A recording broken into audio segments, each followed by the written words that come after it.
In today's photo deconstruction, I'm going to show you how I use complementary gels and 4 lights to create an image that really pops.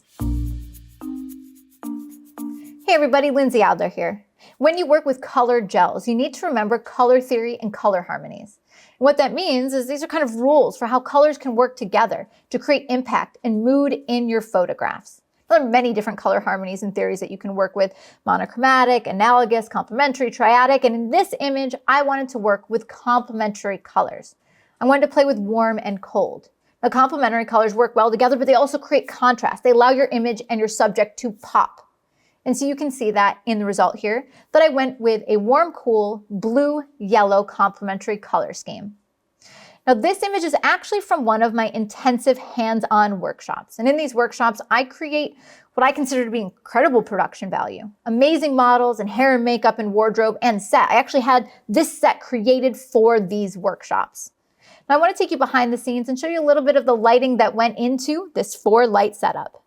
Now, the idea in this scene is that I wanted to contrast the colors. So I wanted to have warm on the background, cool on the foreground. I wanted to have the colors kind of hitting from opposite directions so that they created that pop and contrast. So let's look at our main light. The main light on the scene is actually a Pro Photo D2 with a 20-degree grid and a blue gel. So that's the light that you see hitting this set and also hitting the front of our subject. So that was kind of one direction of the blue light. But then I wanted to match the blue light coming in from the opposite side, which is what you see with the strip softbox that's just barely visible on the right-hand side of the frame.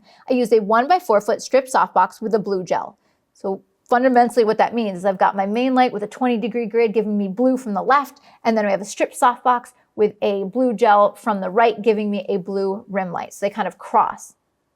Next, I wanted to add a little bit of warmth as contrast, that complementary color. And that's what you see behind the subject pointed towards the background. I actually used a Savage Universal super white background, and then I took a light with an orange gel on a floor stand. Now, I said yellow, but in this case I'm mentioning orange. All right, well, what I did is I had the light on a floor stand behind my subject, pointed directly at the background, but I had it pointed really low and I turned the power up. What that meant is that it would be really bright on the bottom of the frame and then there would be a gradient. I did that because it would give me the illusion of a sunset. When orange gets really, really bright, it looks much more yellow. And so as you look at the background, you see the gradation of color from bright yellow up to orange where it becomes darker at the top of the frame. Now, that's giving me my background color, but I wanted to create another light hitting my subject so that she looked like she was unified with that background. And that brings us to our final 4th light on the left-hand side. I have a 10-degree grid with an orange gel that's hitting my subject. You can see that on the left-hand side of her face. Now, before we take a look at the end shot again, let's take a look at our camera settings. I was shooting with a Canon 24-70 2.8 lens at 1/200th of a second, f8, ISO 400. All right, so now that you understand the light, let's actually see how it all came together in the final shot. So we have the blue, the cool tone, kissing across the front of that set, as well as lighting our subject here in the front. Then you can see that there's a little bit of a blue gel that's hitting the top of her hair on the right-hand side and also hitting a little bit of her shoulder.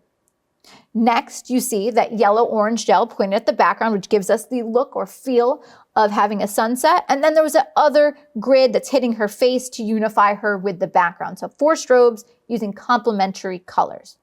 Now, I decided to take a little bit of an unusual approach here.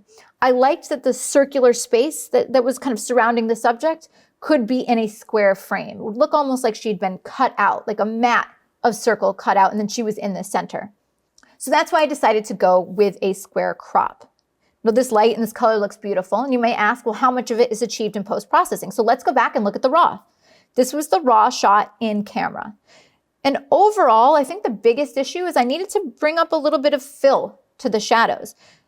Reason being is when I had that blue light that hit the white wall, it was quite bright, but then when it hit the darker skinned subject as well as the darker clothing, it wasn't quite as bright as I would like it to be. So what I decided to do is bring up the shadows and brighten up those blues just a little bit. You can also see basically the entire exposure. I brightened up a little bit and lifted the shadows.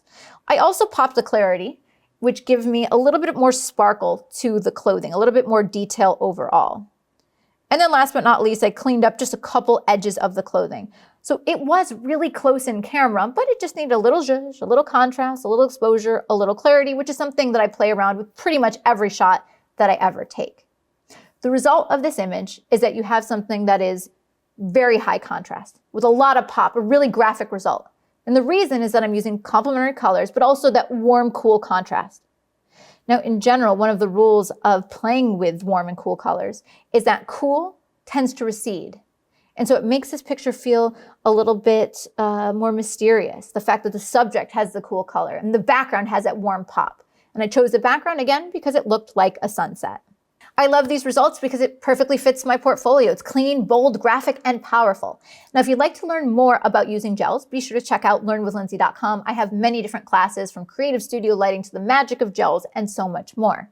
And if you want a hands-on experience with me, check out learnwithlindsay.com and visit the workshop section because I have several workshops that I offer every single year on a variety of different themes. And if you've liked this photo deconstruction, of course, you're going to want to subscribe to my YouTube channel because I have so many more videos just like this one coming your way. See you next time, guys.